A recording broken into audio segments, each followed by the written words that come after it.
para la futura presidenta, el tema de ir en contra de la corrupción es un tema importante y ha hecho un anuncio. Este anuncio, bueno, dice que encuentra factibilidad en tener esta Agencia Federal Anticorrupción con sus agentes anticorrupción. Me los imaginé como Men in Black, así, ¿no? Trajeados, con lentes, investigando actos de corrupción.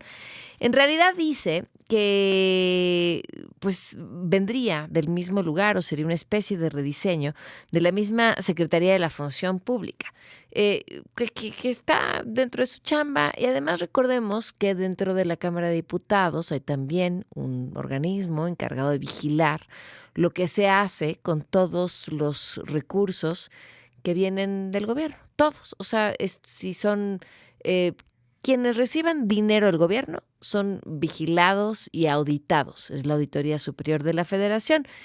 ¿Dónde se atora el tema? Pues en muchos casos en las fiscalías. O sea, que existen las denuncias, que ahí están los datos, pero llegan a las fiscalías y ahí es cuando todo murió. Nos acompaña en la línea Eduardo Bojorquez, director ejecutivo de Transparencia Mexicana. Gracias por acompañarnos. ¿Cómo estás? Muy bien, Pamela, muy buenas tardes a ti y al auditorio. Y creo que antes de pensar en hacia dónde quiere llevar Claudia Sheinbaum el tema anticorrupción durante su gobierno, valdría la pena preguntar qué pasó con el tema corrupción durante su gobierno en la Ciudad de México. Bueno, creo que el enfoque es muy parecido, Pamela. Uh-huh. La estrategia anticorrupción en la Ciudad de México se concentró en el tema de las faltas administrativas graves, es decir, los asuntos que comete o un servidor público o un particular que están tipificados te acordarás, por la ley 3 de 3 como asuntos graves de corrupción. Ahí estuvo el foco.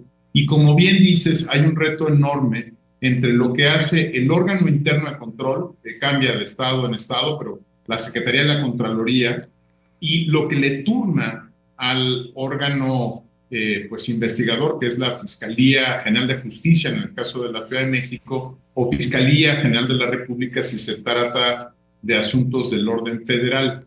Ahí es donde, como bien señalas, Pamela, muchos de los grandes casos de corrupción pues empiezan a dormir, ya no te digo el sueño de los justos, el sueño de los injustos, ¿no? Porque en realidad no hay justicia una vez que caen en la jurisdicción de las fiscalías General de la República o General de Justicia en la Ciudad de México. Ese sería, yo te diría, el modelo anticorrupción que se tuvo en la ciudad. Aquí pareciera que el ojo está entonces dentro de la Secretaría de la Función Pública, pero ¿hasta dónde podría ir o qué podría hacer y qué hizo, nos decías, con estos casos de estas actitudes que estaban consideradas por la 3 de 3 como delitos de corrupción? O sea, ¿qué pasó en Mira, su momento y qué podría pasar ahora? yo creo que lo que está planteando la virtual presidenta electa es un cambio que no hay que tomar a la ligera. Mm. Por un lado, lo que ya hizo al nombrar a Raquel Buenrostro, a José Merino al frente de una agencia de innovación pública, al hablar de una fábrica de software, es separar la modernización del gobierno de la investigación de las faltas administrativas graves que son lo que conocemos coloquialmente como delitos de corrupción en materia administrativa. Al hablar de una agencia federal anticorrupción y de una Secretaría de la Función Pública, está haciendo algo que por mucho tiempo debió haberse hecho, que es separar las dos tareas. Por un lado, la modernización administrativa del gobierno, el uso intensivo de tecnología con fines preventivos, y por el otro, separar en una agencia nueva la investigación de los casos de corrupción administrativa, o si se encuentran temas que debería de investigar la Fiscalía General de la República, turnarlos.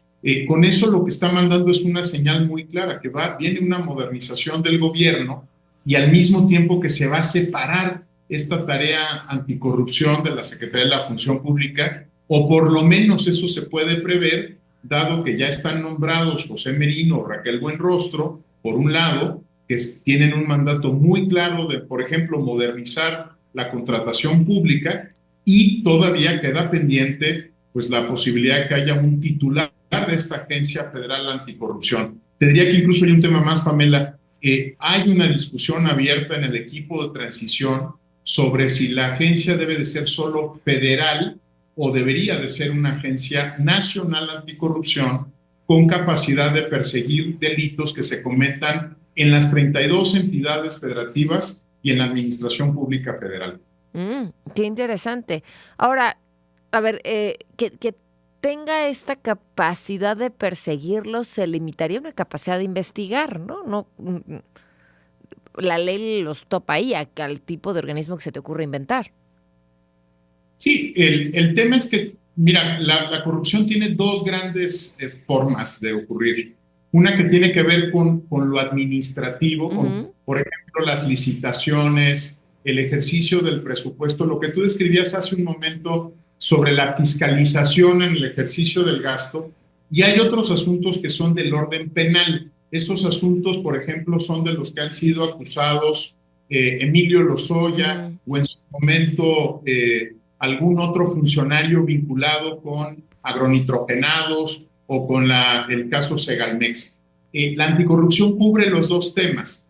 Uno depende directamente del Ejecutivo Federal o de los ejecutivos estatales, lo que en esta conversación hemos llamado Agencia Federal Anticorrupción, ¿no? Que sería la de nueva creación. Y la otra es un órgano constitucional autónomo, que es la Fiscalía General de la República o las fiscalías estatales. Entre las dos conducen la tarea de investigación en materia de anticorrupción. Y ya que tocaste la Auditoría Superior de la Federación, déjame decirte que la auditoría ha dejado de utilizar una facultad que se le dio en la reforma anticorrupción en 2015 y 2016, porque también puede investigar directamente. O sea, ya la auditoría no tendría que turnar a la Fiscalía General, puede investigar en materia administrativa, presentar ante un magistrado, pero no lo hace, ¿no? Porque de alguna manera le conviene decir que los casos que no avanzan es porque se turnaron a la Fiscalía General. Entonces, si lo ves, es un conjunto de instituciones que tienen que coordinarse y que tienen que mostrar cada una resultados en su materia. En materia administrativa, la Auditoría Superior de la Federación y en la Secretaría de la Función Pública, o ahora una Agencia Federal Anticorrupción, y en materia penal, las Fiscalías Generales. Ahora que estamos discutiendo la reforma al Poder Judicial, pues se nos olvida que uno de los eslabones más débiles de la Procuración de Justicia son las fiscalías, no los jueces. Qué interesante. Pues veremos cómo avanza esto y hacia dónde va. ¿Lo ves con buenos ojos entonces? Yo creo que es una discusión en el sentido correcto, porque la función pública ahora tenía el doble mandato de modernizar al gobierno y al mismo tiempo de investigar la corrupción. Creo que es sano separarlo. Claro. Pues muchísimas gracias por habernos tomado la llamada, Eduardo. A ti, Pamela, que tengas muy buena tarde. Buenas tardes, 4:37.